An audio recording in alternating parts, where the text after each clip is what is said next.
I agree. This meeting is being recorded. It's nice of Zoom to let everyone know. All right, so let's kick it off.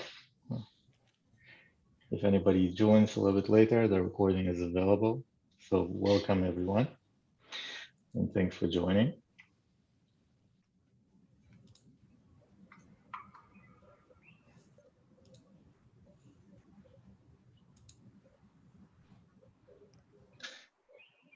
Do you hear me?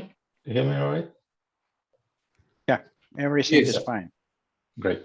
Okay, for some reason I got muted for a moment. All right, so today we're going to talk about something called perception mapping. And as always, we start with a quote. And here you have to see every potential roadblock as an opportunity and a benefit.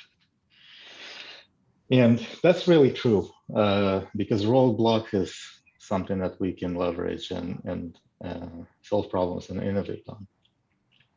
Now, perception mapping is one of the available problem-solving tools or inventive thinking tools available worldwide and also in our platform. And we'll be talking about this one today.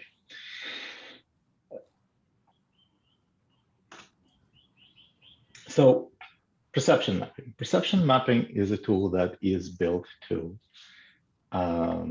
is an instrument that used to find blockers. Now, in anything that we do in life, anything that we're trying to achieve, there is usually a number of steps, number of things that we need to do on the way in order to achieve our goals. Some of these actions called perceptions, they might be blockers. And we will talk in a moment what is blockers. But beforehand, we'll talk about a simple example. Let's say our goal is to learn how to swim. What should be done to achieve this goal? And first, what we do is we collect requirements called perceptions. So we define a goal, be able to swim.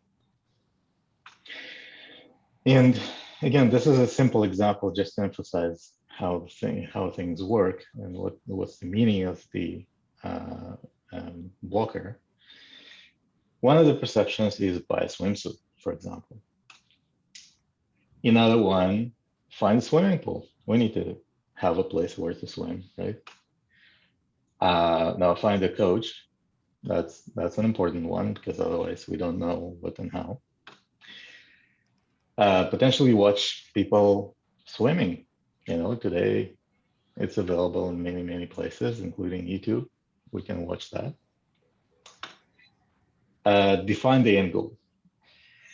You know, we can swim in different ways. We can, what's the target? Be a professional swimmer or, you know, just being able to hold on water. It's all depends. So we need to define where we're trying to get. And choose a swimming style, for example, and so on. Many more could be added in here, but they all contributing in one way or another for, to this little target to be able to swim. But one of them, at least one of them, is always a blocker. Can you think about one blocker that potentially prevents us from achieving this goal? Swimming pool. Swimming pool, right. So swimming pool would be a blocker. You can do everything else, but you're still not going to be able to swim if you don't have a swimming pool or some sort of something to swim in. Right.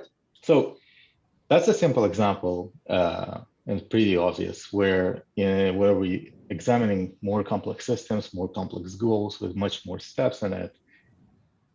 That would be that could potentially be much more complex.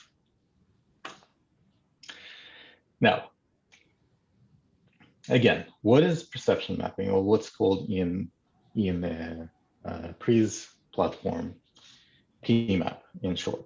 So it's an analytical tool allowing to effectively identify blockers that prevents us to achieve a certain goal.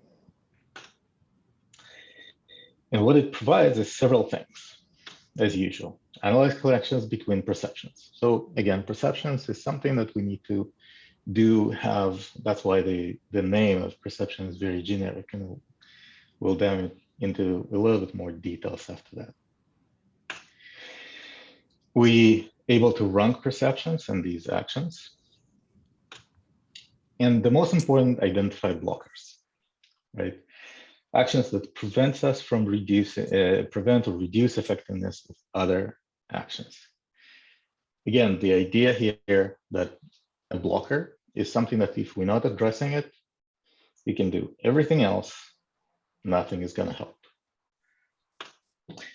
And then last but not least, learn how the system works. Many tools in problem solving and innovation. First of all, it helps you how to think, because in the process, you dig into the details of the system that you're analyzing. And it helps us to learn the system, even though many times people think that they do know how the system works, they don't really know the details, and especially when people working in the group. So what is perception? And perception is, first of all, it's really important to understand that perception, a single perception, is typically wrong. You know, somebody looks at the same thing in a different angle and they see different things. So let's compare perception versus reality.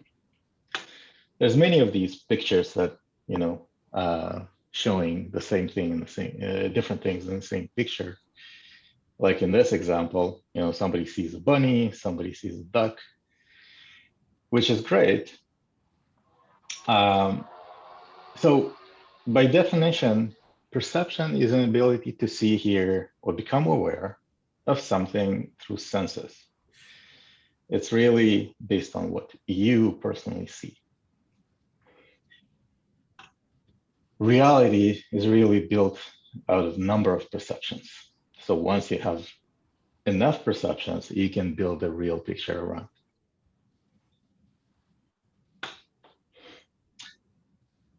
Now, perception mapping. That's a little bit of a longer list of how do we use perception mapping. So first of all, define what is it we're trying to achieve? What's the goal? Whether it's reducing cost, improving yield, and so on. It doesn't matter what we're trying to achieve as long as we know what it is. This step is mostly even more important when working with a group, but it's important when for an individual as well, is how do we ask the question of to collect the perception? And in this particular case, we can say, as an example, what needs to be achieved, what is needed to achieve an improvement in certain indicator. You know, what do we need to do to achieve yield improvement or reliability or swimming? Now we're collecting the perceptions, and again, that could be done from a group of people or a single person. It doesn't necessarily have to be online. It could be through a form of survey. It doesn't matter. Then we build a perception matrix, and perception matrix is this is where the tool itself starting to be engaged, and we assign connections that will link between these perceptions through the logic of one perception leads to another, A leads to B. And we will talk about this in more details in a bit.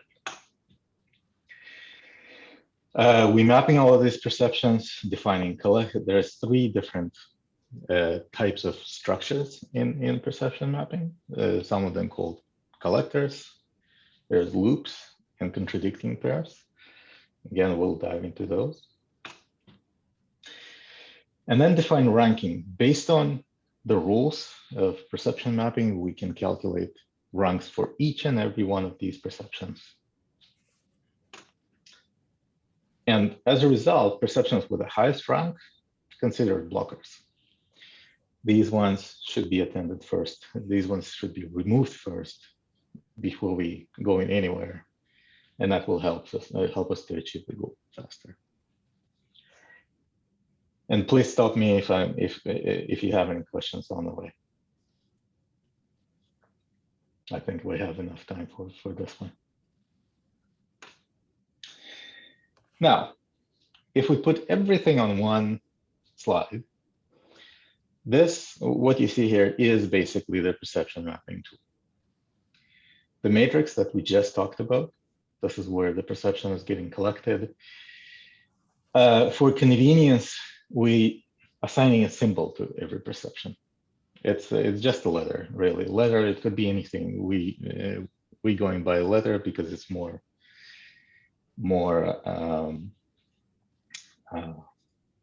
how do you say it? It's saving more space and it's looking nicer on the diagram. But basically, every perception means something else. Another thing that these symbols allow us to do is when we're looking at this map, as a result of that, we're not thinking about what the perception is, right? And it's strictly analytical tool without any feeling to that particular perception. It's just, logically comes into a specific result. Now, as mentioned before, we need to map different perception in terms of leads to. Now, what does it mean leads to? Who can think about the concept? What does it mean leads to?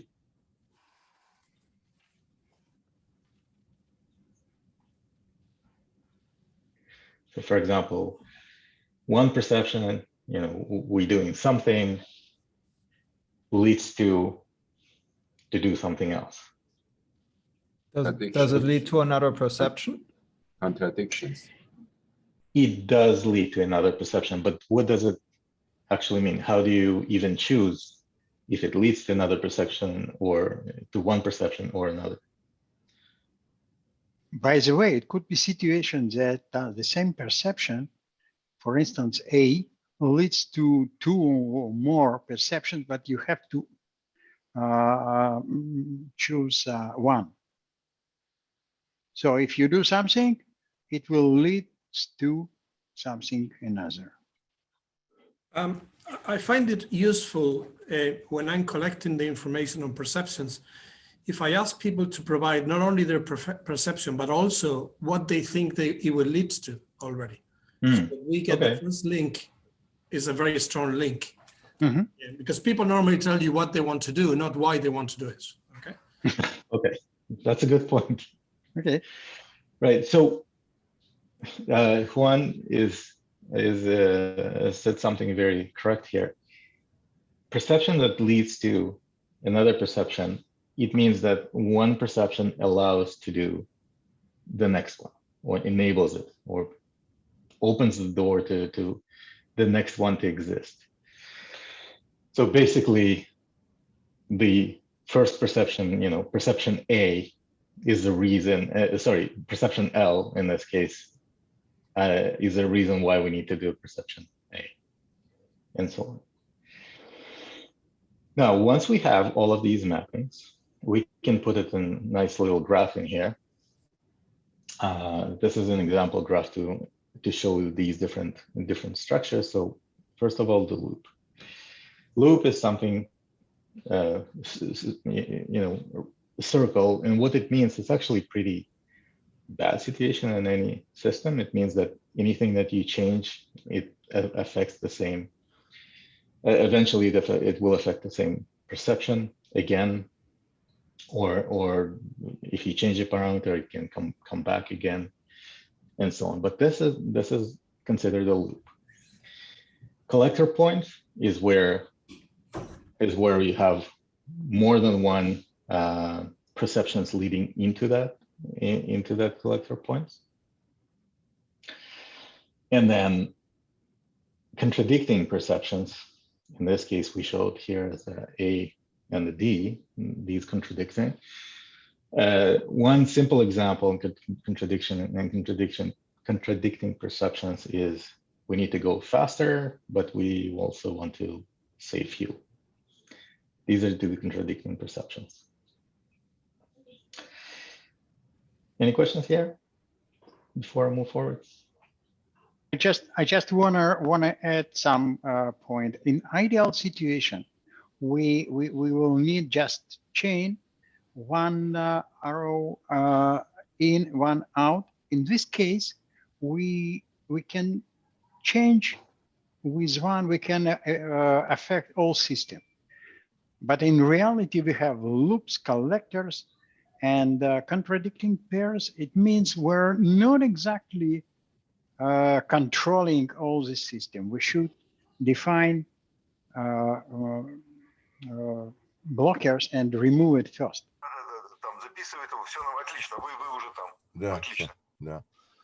So would you say that these perceptions connected kind of in this node network, that they kind of represent reality, but if they don't correspond with reality, then we have a problem, because now what we perceive about the world is different from how the world actually is. And so we think ourselves in a loop or whatever, but reality might not be going in a loop. Can you clarify that? No, not exactly. I meant in ideal reality, in ideal case, everything is one chain with one arrow. But in reality, it's not going to happen. In reality, we have some special perceptions which perform as a collector, or we have group of perception as a main loop. And if you change something within main loop, it will feedback, and nothing will happen as a result. And in case of collector, if you affect one of the arrows, you are not, controlling two another arrows. If you're gonna affect B is problematic. Right, and so that's what I mean. Like if you're trying to solve, like really get to the bottom of a problem, to really identify it, you have to kind of comb through your network of perception and make sure it matches reality. And once it matches, then you can really find the realistic cause of the problem. Unless, of course, our understanding of reality itself doesn't really match. Like if we come up to a blocker that the universe provides that we just can't change, right? Yeah, I think an interesting way of looking at this is what we have here is a perception map, which is different to what people will call a systems diagram, right? A systems diagram is a model of reality, while a perception map is a model of our perception of the system. Now, if you do it well and you ask enough people, you get a good feeling for the system because you see it from different perspectives, right? But just because our perception map has a main loop doesn't mean there is a real, let's call it a reinforcing loop in our system. Now, but at least it tells you there might be one. So you can go and do further research to understand what is that reinforcing loop, because ideally, if there is a reinforcing loop, there is something we can improve, for example. Okay. All right, thank you. Thank you, Juan. I have another question here. Yeah, sure. Regarding and I asked this before, I wanted your point here. For example, for perception I, we need perception L causes perception I. But if we have a situation that two perceptions will need to be there to cause I in an and condition, they have to be there at the same time. So how we can put it in here? It's going to be exactly the same. So for example, if you have an additional perception somewhere here, and it will lead to I, so I becomes also a collector. But the difference is that, when we have this here, L will cause I, definitely. But if you have Z, It's not causing, it's not allowing for the Y to exist, for the I to exist. Okay, I even causing. It's Okay. it's okay. Okay. Mhm. so Right. I'm thinking a lot of chemical systems. Yeah. These concepts, these situations, they have to be there at the same time. And if Yep. they are not, if one of them is there, that concept I would not happen. Correct. You want to call it happening or causing, whatever you call it. That's what I'm Yeah. saying. So the leads to is very generic name, right? And that's the reason for the leads to, and not specifically causing or allowing or anything like that. As many tools in this world, they have generic name because it covers many different cases. But in your case, in your case, Said, what you described, it just becomes very similar to B. You can also claim that B is not able to even exist if all of these three not taking place. Oh, I'm not talking about the loop or anything. I'm not talking about loop. Same. Yeah, just it says leads to. So if that is the case, so it makes it kind of loose in the sense that, okay, a lot of things can lead to a lot of things, you know. Do I understand right? You mean L leads to I and I leads to L? No. Okay. Let's say I create another perception down there. I call it Z, perception Z. And I make an arrow from Z to I. So now we have L to I and Z to I. Okay. But L and Z, they have to happen at the same time to lead to I. Otherwise, it's like you have, if you don't have oxygen, even if you have a sparkle, it's not going to lead to any fire, you know. You need oxygen and a sparkle, then you get fire. You cannot say, okay, if I have a sparkle, that would lead to fire. Okay, this is, yeah, you can say that, but you know, you cannot be that accurate. That's the point, you know. Okay, I see. I see. It's interesting. Actually, it's not covered here. We just have to take it into account when we find leads to things. Yeah, it could be. It could happen. You're right. Yeah, identifying the logic relation between the different arrows is not critical for perception mapping, but obviously it's an extra level of understanding that you get if you have it. Yeah. Okay. Thank you. Very, very Thanks good. for the input. All right. Now we're getting into the scoring rules. In scoring rules, we can, first of all, anything that we had in here, we can continue the same matrix and expand it a little bit more and define different things. So we talked about collectors, loops, and conflicts. The rules about scoring is pretty simple. Collectors getting a,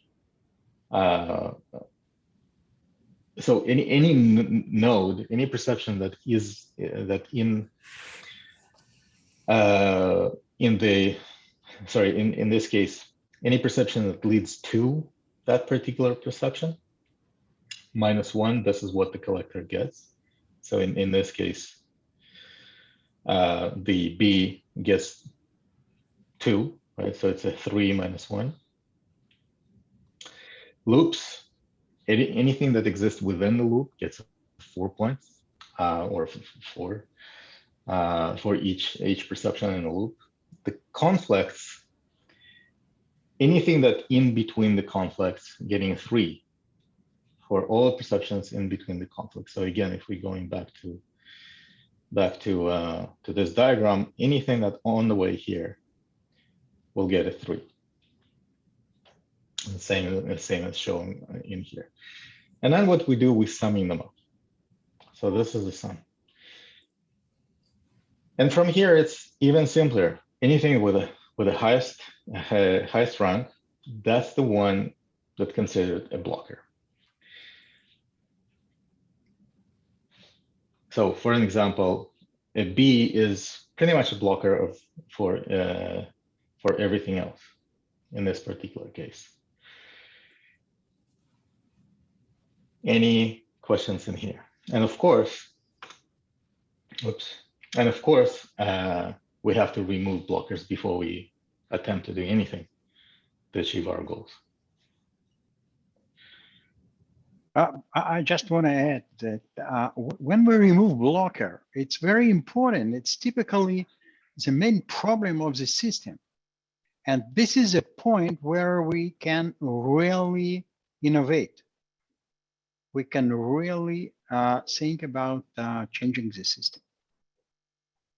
This is very special point. Yeah, thank you. Thanks a lot. Any questions here? Right. Is it a blocker? Is it always a blocker, or could it be as well an enabler? Meaning that it could behave like a blocker, but maybe it's not. Maybe if the system is working nicely, it is an enabler of the whole place working. Well, we're talking about any particular change, improvement, achieve something different. If there is a system that just works, nobody cares about it, we don't want to change it, we're not trying to do anything with that, anything different, then if you think about it, even the perception don't exist. Yeah. Right? There is nothing to do. There is nothing to achieve. Yeah. The perceptions even come to life as a result of we want to achieve something. Okay. Again, going back to the point of what is it we're trying to do? What's the goal? Right? Improve safety, reduce cost, so on and so forth. Even as simple as we need to do maintenance for an equipment, right? Complex equipment, there's could be many, many, many different steps. What is the blocker? Oh, so perhaps then what it is a very effective way of identifying a lever of change, right?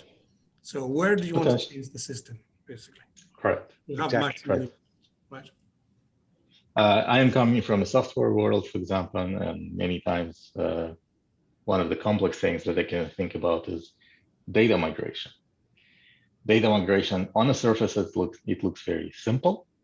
We're just migrating data, but it involves many steps on the way because we want to make sure that the system doesn't go down, we're not losing data, so on and so forth, right? So all of a sudden, your one step called data migration becomes many steps to get to that. Okay. All right. Great. So at this point, we will dive into the platform itself. And perception mapping is something that exists in a list of our tools right here, out of the 10 available tools.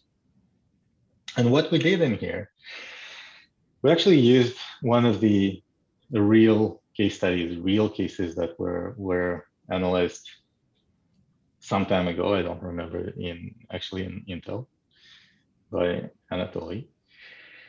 And there was a problem. One of the problems that existed in there was a high turnover in engineers in Intel's plant and Intel's factory. And these are some of the perceptions that being collected back then. So we already have the perceptions for the sake of saving time. And these are perceptions, and we will see them in the tool itself. Any questions before I jump off into the platform?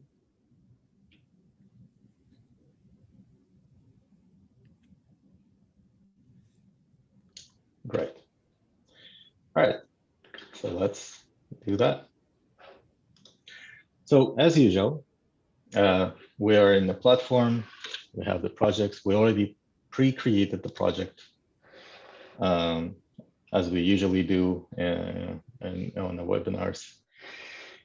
We have our own description, our descriptions, and we even added the problem statement.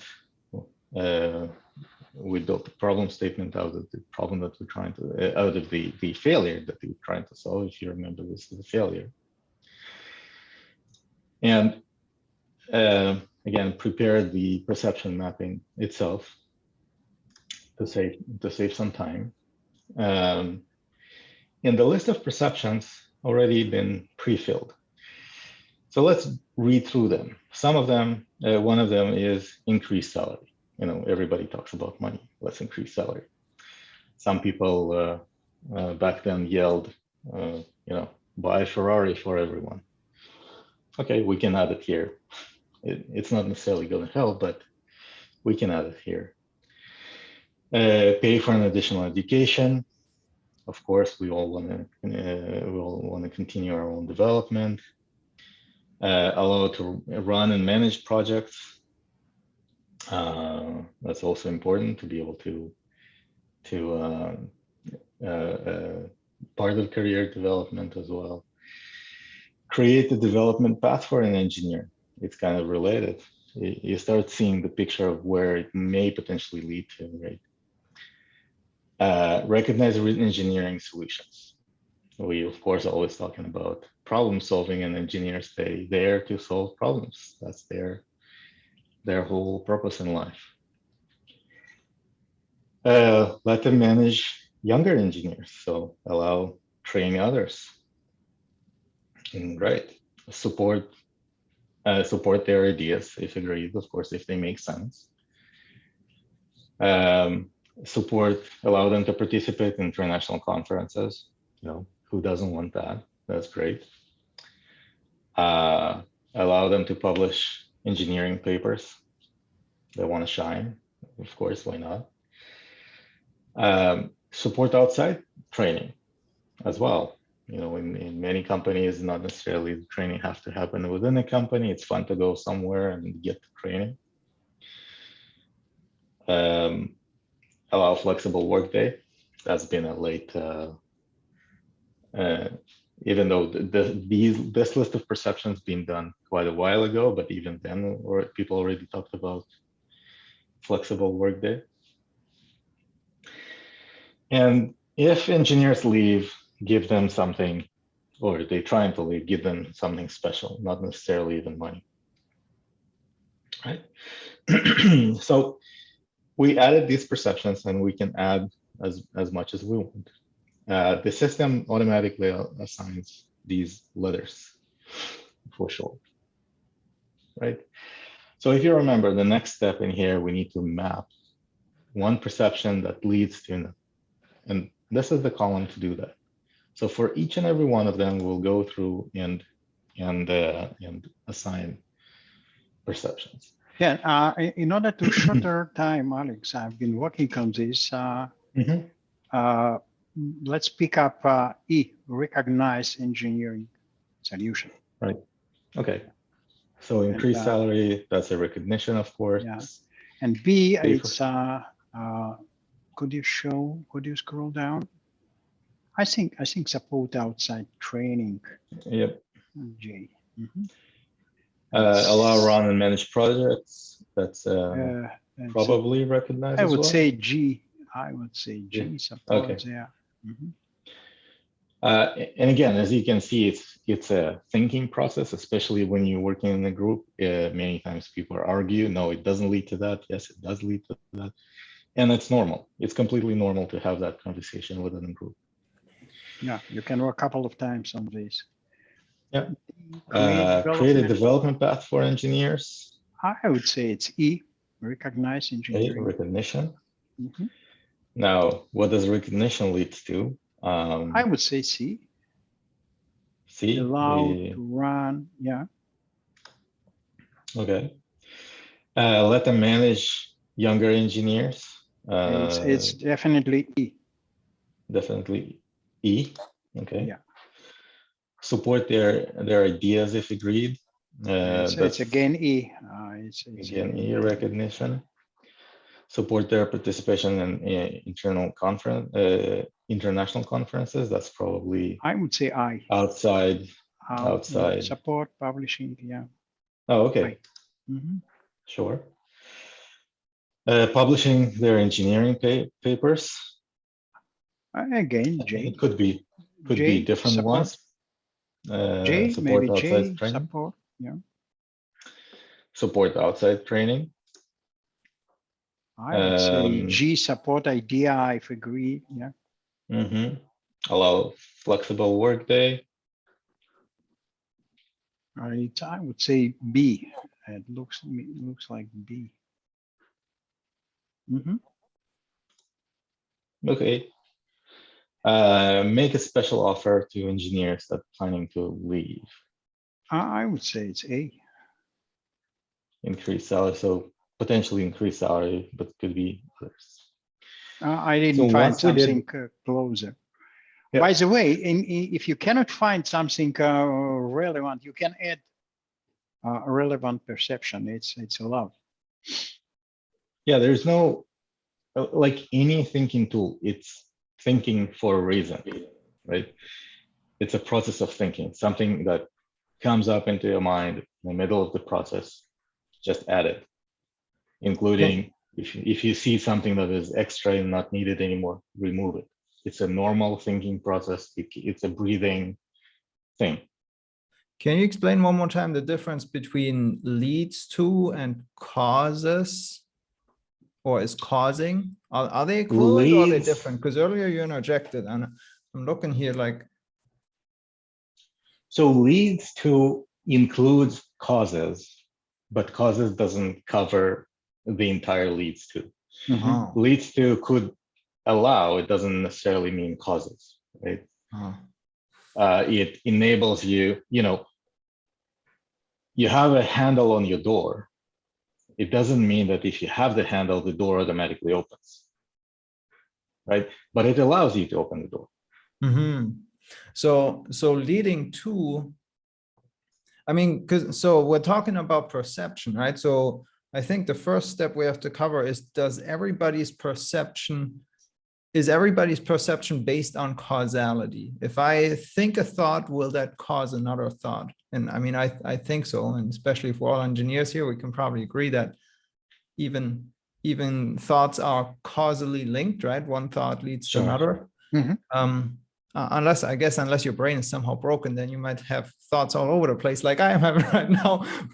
But so then you're saying that leads to is like a more complex and longer causality chain, because like if I'm having the door handle, right, there's like this mechanism and something goes around until I finally can open the door. Right. Would you say that's so it depends how detailed you want to go in it. Same with whenever we talk about cause and effect chain, for example, you can talk about each and every, you can go down to the atom if you want. Is it helpful? Maybe, right? It depends on the use case. It depends on perception. But is it always needed? Probably not.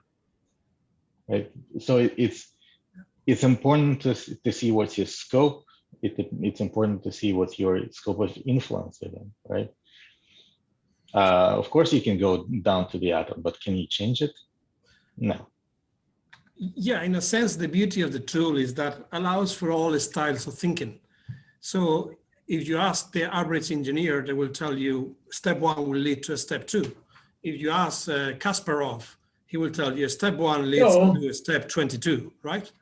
So because they know, all the things in the middle are trivial to them. They can see the end result, while most mortals only see 2 or 3. Yep. Great. Any other questions in here? Right. So the other thing that we need to define, if we have it, is the contradicting rule. And the best one that I believe we found between the contradicting ones is the increased salary is contradicting with make special offer. So as I mentioned before, a special offer doesn't necessarily have to be money. So we can say the make special offer actually contradicts with increased salary. And as you can see, when 2 things contradicting, they link together. Actually, we say increased salary And on the other hand, we say we will increase salary, give something if you are going to leave. This is some contradiction. Okay. All right. Once we've done that, it's great. Now we can start and look at the results. All right. So what's done here is exactly the same matrix and exactly the same diagram, or the same same type of diagram that we've seen in a presentation. And basically, it's a visual representation of all of these mappings that we just did. And as you can see, we also have the entire calculations in here. And the perception E, recognize all engineers, is the highest rank. What that really means, that doesn't matter what you do, if you really want to stop people from leaving, you need to recognize engineering solutions and recognize engineers. And same here, we have loops, we have collectors, we have two of the collectors, and we have the contradictions, which is the A and L. So it's the, where's A? I lost it. A and L. In this case, they also lead to each other. These are contradicting perceptions. Any questions here? I just want to add something. Of course, it's very subjective, but I used it a lot of times. I made a lot of projects using perception mapping. And from my experience, the highest sum blockers, they're very strong. If you make some differences, some mistake, you can make mistake in low score perceptions, but you will define blocker definitely even if you will be not very proper doing all connections using leads to. Blocker you will find anyway. By the way, the rest is not so important.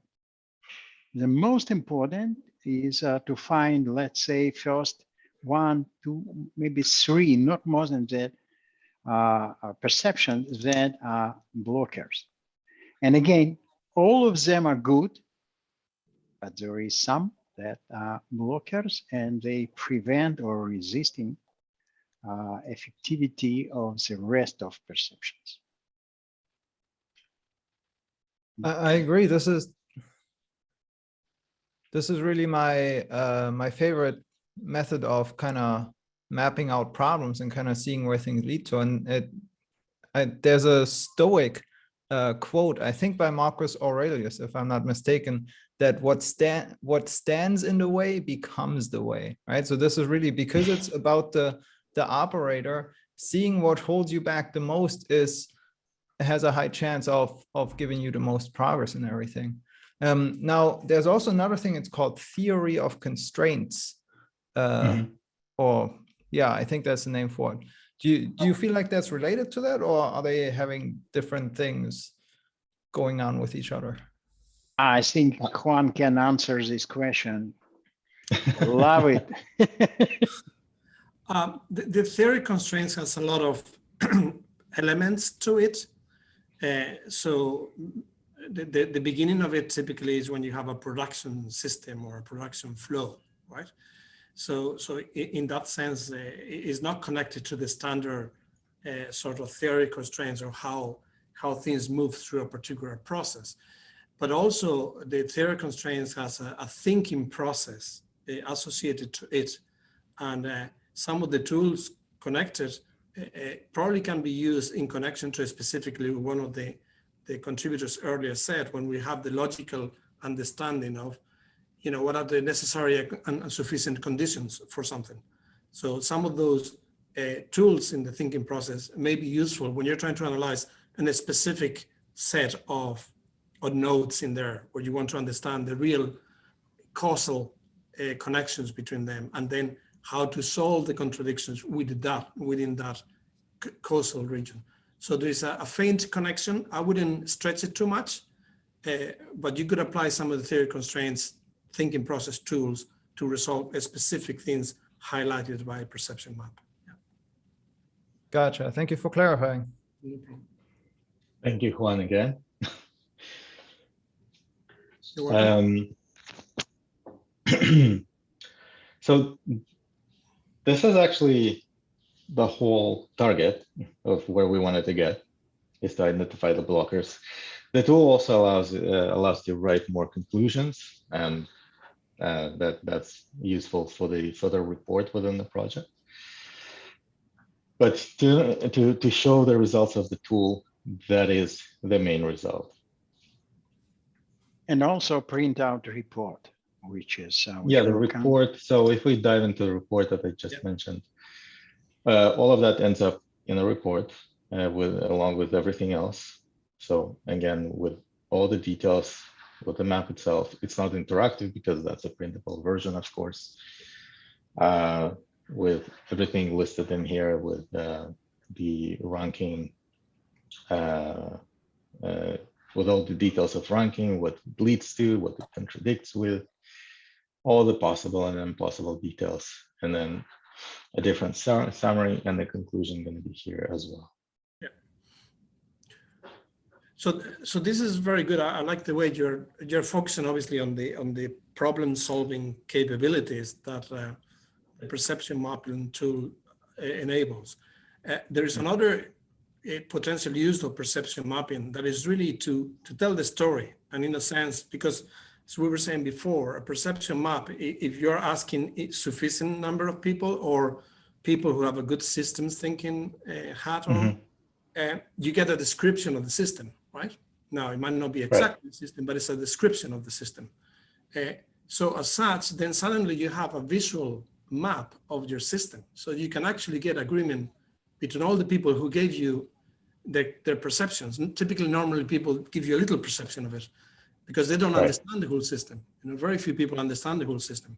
By coming together and building the perception map, now we agree what the actual system is.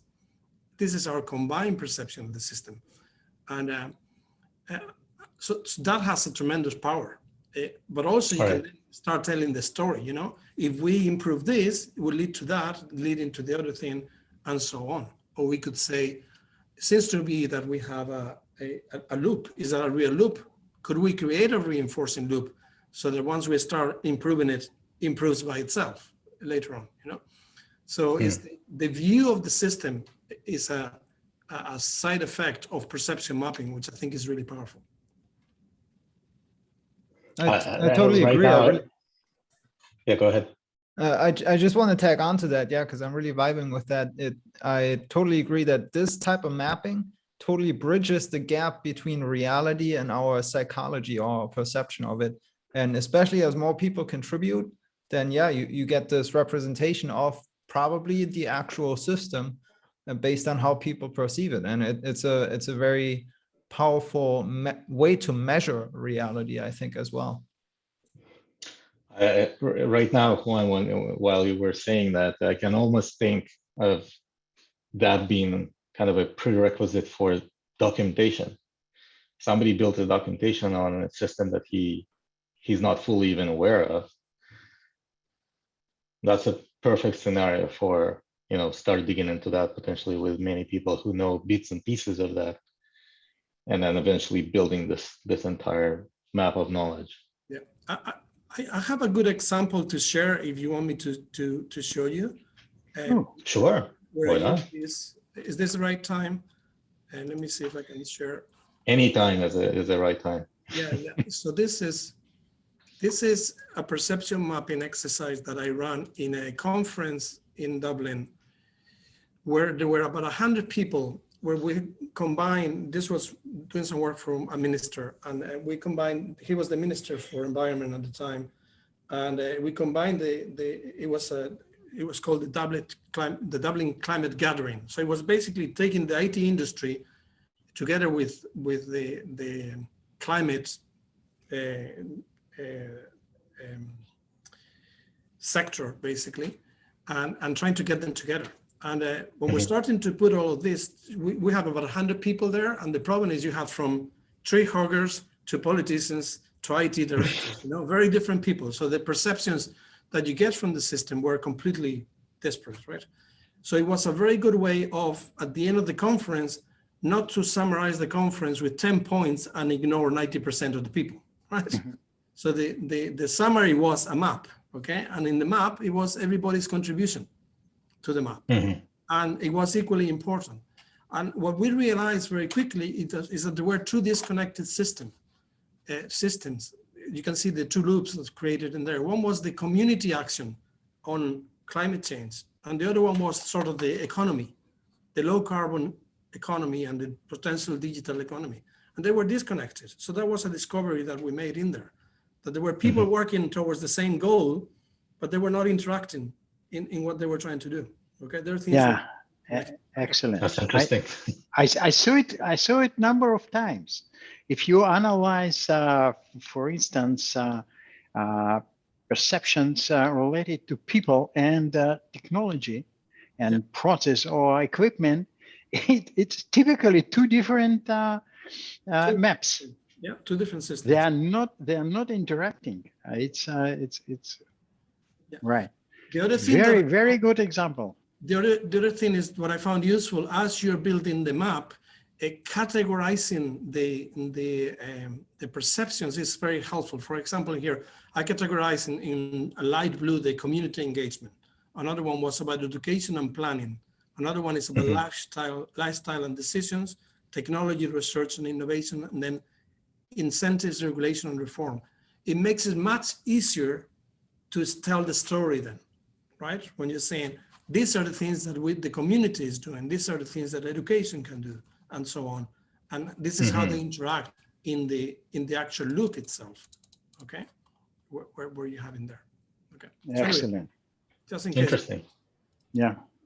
Again, what's important in perception mapping is there is no more important and less important perceptions, but there is an interaction between perceptions and they can block one another. That's all. They all good.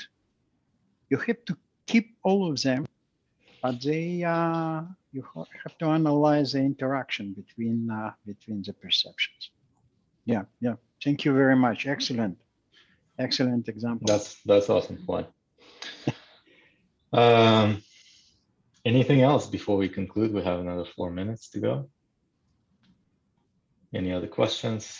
I saw Yuda. Yuda, would you like to tell something? I'm very pleased to introduce you Therese Master, Yuda Stupniker. Yeah, thank you very much. Nice to meet you. Hello, gentlemen.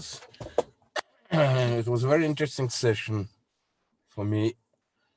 I can say a few words because I don't really grasp all line of discussion. If I understand correct, perception, it's a very subjective thing. Perception, right. It's personal. It's how I see. I see it this way, and Toля can see it completely opposite way, and anybody else will refute both of us. Exactly. But I think it's a very good approach. If we're talking about perception, I'm a little bit familiar with a theory which called coaching. Little bit, I don't know much, but I have a professional coach who taught me this, teaching me this. And the coach asks you to give him your perception. Give me your perception. Give me, because once we try to, I'm sorry, my experience of 45 years teaching trees shows that you can't teach. It's impossible. You should stimulate your student, your pupil. You should find a way. And once he shows his desire, perception, it's authentic, then you can do something about this. Because if you're teaching, if you're preaching, it's a problematic. It's a problematic issue. You should act perception. By the way, at last line, I paid attention. It's you, Alex, it's you said, yes, it was your system you presented. You said, if he will leave, with your permission, I would disagree with this. I wouldn't allow it happen. I would build system. I would build, no, I'm thinking of conception of trees, ideal solution. I wouldn't let it happen. I would split it to sub items. I would say, let's look at this way. What should happen in my company that he will will not dawn on him such thought? And you are correct. These particular perceptions, they were actually collected from, like you're suggesting, from other people. Give me your perceptions, right? Right. And that was one of the perceptions of somebody in the crowd. We see it eye to eye, yes. And then you could ask what outside company offers him that it can, let's say, seduce him to even bring this thought. And then to build 3 or 4 number perception systems, which will make, because when somebody says if he wants to, it means you put decision on his shoulders. I don't think I don't think it's a nice approach. Because once you let a person who works in your company, all of a sudden his wife shout on him, tomorrow he said, no, I'm leaving. Why? Because, excuse me, it's subjective, with all respect to subjectivity, it should be mixed with a bit objectivity. And okay, but I appreciate your invitation. It was great to be with you, with such highly professionals. And thank you so much, and thank you everyone for your great company. Not often you can be in a company of people like this, especially nowadays. Guys, someone wants to say something. And I'll stop recording if there is no objections.